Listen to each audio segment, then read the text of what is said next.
Voilà, nous nous retrouvons avec vous, Éric Brunet, vous êtes journaliste et essayiste, notre confrère à RMC, bien sûr. Olivier Mazerolle, merci de nous avoir rejoints. On va parler d'abord du droit de vote des étrangers qui est réapparu ou qui est apparu pour cette campagne de façon assez vigoureuse de la part de Nicolas Sarkozy, qui semble-t-il va en faire un de ses thèmes. Enfin, il y a un problème quand même, c'est qu'il était pour il y a quelques années et aujourd'hui, il est contre. Est-ce que ça fait bon effet, Éric Brunet ? Tout le monde était pour. C'était dans le programme de François Mitterrand en 1981. Oui. Pourquoi ce François Mitterrand iconoclaste qui n'hésite pas à aller contre l'opinion publique avec l'abolition de la peine de mort, pourquoi est-ce qu'il n'applique pas cette très bonne idée qui figurait à son programme? Parce que c'est une mauvaise idée. Voilà, alors c'est un truc, c'est un marronnier, on appelle ça un marronnier dans la presse. Ça revient régulièrement depuis 40 ans. Et bien évidemment, comme en France, pour voter, il faut avoir la nationalité française. C'est quand même beaucoup plus simple de demander la nationalité française si on veut voter. Après tout, il y a 100 000 personnes qui chaque année ont la nationalité française. Donc s'il y a des étrangers qui sont soucieux de voter, même aux élections locales, ils demandent la nationalité française. C'est pas très compliqué à obtenir. Voilà, donc une mauvaise idée a priori de la part des socialistes C'est-à-dire qu'ils remettent cette question sur le tapis juste avant les élections. Bon, on se souvient quand même qu'elle a été, cette question-là, brandie à plusieurs reprises, y compris par François Mitterrand, mais qui n'avait pas tenté de la mettre en œuvre. Lionel Jospin l'a fait puisqu'il a fait voter à l'Assemblée nationale. Ensuite, il savait qu'il allait se heurter à un vote contraire au Sénat, donc il était normal qu'il ne persiste pas. Mais on se souvient aussi quand même que cette question-là a beaucoup favorisé la montée du Front National en son temps. Et il me semble, je peux me tromper, mais c'est une question humaine très compliquée. Il y a des principes à respecter dans cette affaire. Moi, je pense sincèrement que le principe de citoyenneté est un principe essentiel et qu'il faut toujours se référer à des principes quand on a des questions difficiles à trancher. Mais en revanche, soulever cette question-là aujourd'hui, alors qu'on est dans une période de crise, qu'il y a énormément de Français qui, à tort d'ailleurs, mais considèrent que les étrangers sont là comme des personnalités dangereuses, qui peuvent prendre le travail, qu'il y a déjà cette idée qu'il faut se replier sur soi-même, etc. Ça risque tout simplement de relancer tout ça. C'est pas très habile. En l'occurrence, Nicolas Sarkozy, qui est souvent un provocateur, là, c'est pas lui qui fait la provocation. C'est la gauche, c'est le Parti socialiste qui remet cette question-là dans l'actualité. Alors, c'est au Sénat que c'est reparti tout de suite. C'est une provocation, franchement, parce qu'on voit très bien que tout est centré sur des difficultés liées à la dette, au budget, etc. Vraiment, on est ultra centré sur cette question-là. C'est une diversion, et revenir en fait, sur un débat idéologique, parce que c'est le pur débat idéologique. Il n'y a pas plus idéologique que le débat du droit de vote des immigrés. Ça revient régulièrement. C'est un truc droite-gauche immémorial. Droit de vote des étrangers hors Union européenne. Donc, il y a aussi les Américains, il y a aussi les Australiens, il y a aussi, je précise pour que ça ne concerne pas seulement les immigrés d'Afrique du Nord, pourquoi il faut qu'on parle clairement. Il y a un certain nombre de pays européens qui ont accepté. Mais disons que la France est quand même un pays qui s'est construit sur cette notion, d'ailleurs la Révolution française s'est faite sur cette question de citoyenneté. Et donc là, je crois sincèrement qu'il y a un principe qui est très inhérent à ce qu'est la France de la citoyenneté. On peut voter quand on est citoyen. Voilà.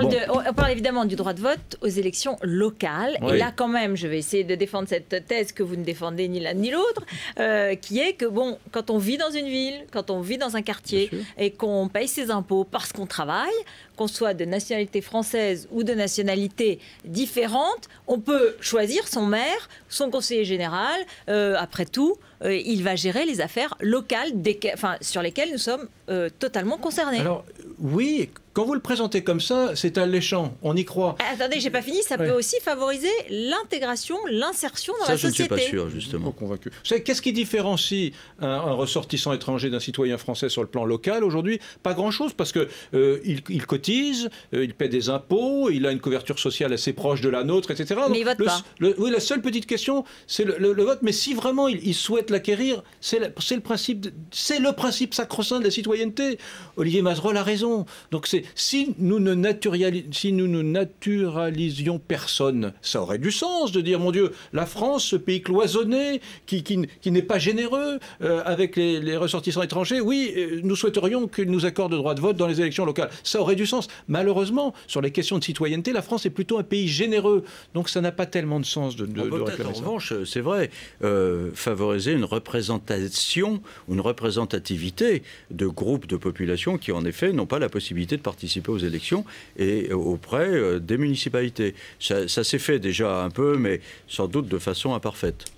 Alors parlons d'une proposition dont vous vouliez parler, Éric Brunet. C'est Hervé Mariton qui suggère pour réduire les déficits. En ce moment, c'est vrai qu'il y a beaucoup d'initiatives qui arrivent de toutes parts pour donner la bonne idée pour réduire les déficits. Alors c'est Hervé Mariton qui est député donc UMP de la Drôme et qui suggère que les fonctionnaires travaillent 1 heure de plus sans contrepartie financière ou alors de remplacer 2 départs à la retraite sur 3 dans certains ministères et plus 1 sur 2. Ouais. Voilà, ça va faire plaisir. Ça, oui, je vois déjà les réactions. J'ai un peu honte de moi parce que je vous disais il y a 3 secondes que c'était un débat idéologique honteux que celui du vote des étrangers dans les élections locales. Là aussi, c'est un débat idéologique. Très clair. Mais je le trouve assez intéressant parce que Mariton, finalement, il dit quoi? Il dit l'État est archi-endetté, donc il faut que vis-à-vis des agents publics... Il faut dégraisser, c'est notre façon. On ne touche pas aux effectifs. 2, on ne touche pas aux salaires, alors que dans beaucoup de pays européens, les salaires des fonctionnaires ont baissé. Et 3, on ne touche pas à cette singularité française éblouissante qui est le statut. Le statut des fonctionnaires à vie. Il aurait pu dire un fonctionnaire n'est plus en... Bon,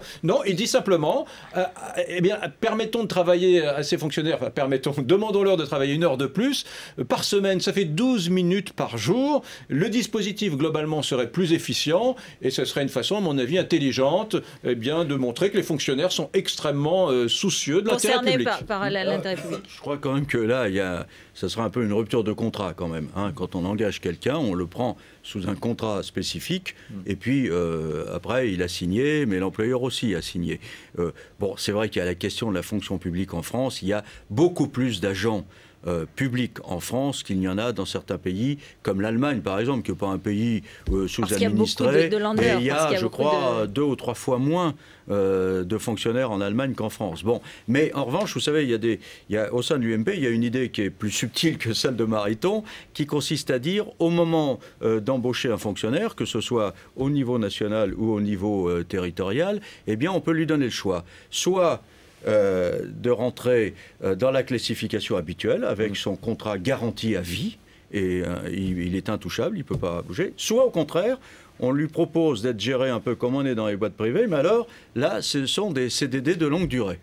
Et alors, il y a une possibilité d'avoir une augmentation de salaire. Il y a un statut de toute façon de contractuel. Très différente. Oui. Et donc, il choisit. Il choisit entre les 2 solutions. C'est une idée qui est en train de germer dans l'esprit de quelques responsables de l'UMP. Moi, je trouve juste un tout petit peu pénible que les représentants du corps social, les salariés, les syndicats ne considèrent pas que la situation a changé pour les agents publics depuis la crise. Quoi. Ils ont un petit peu les mêmes positions. Ils disent vous nous montrez du doigt, vous nous désignez.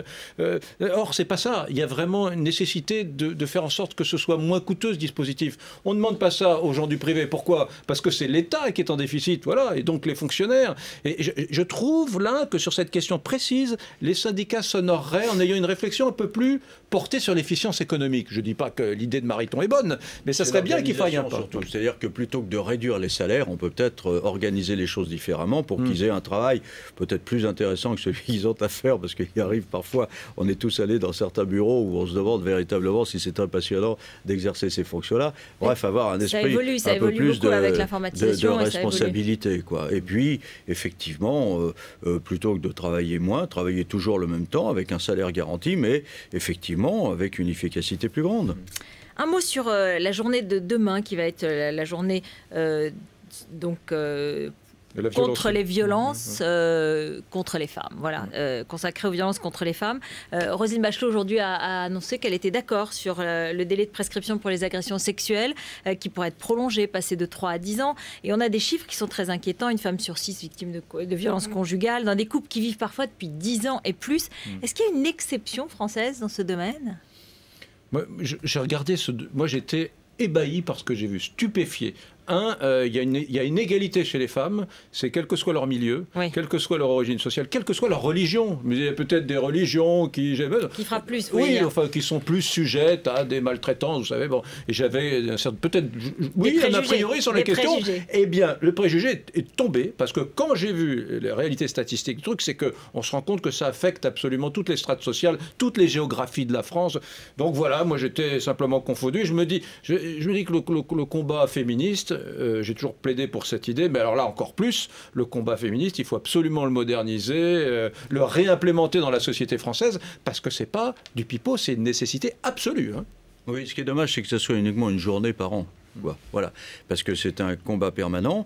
Je suis tout à fait d'accord avec ce que vient de dire Eric. Moi, j'ai absolument aucune contestation là-dessus. J'ajouterais même que non seulement il y a la brutalité à l'égard des femmes, qu'il faut sanctionner, certainement de façon beaucoup plus sévère, et aussi prévenir. C'est un travail, le drame récent qu'on a vu le montre, qu'il y a aussi un travail de prévention scolaire à effectuer pour expliquer un certain nombre de choses. Et puis je dirais aussi qu'il y a un sondage récent qui montrait que les femmes françaises en ont assez d'être discriminées au travail, et cette espèce de serpent de mer de la disparité, enfin on va rétablir l'égalité plus exactement salariale entre les hommes et les femmes.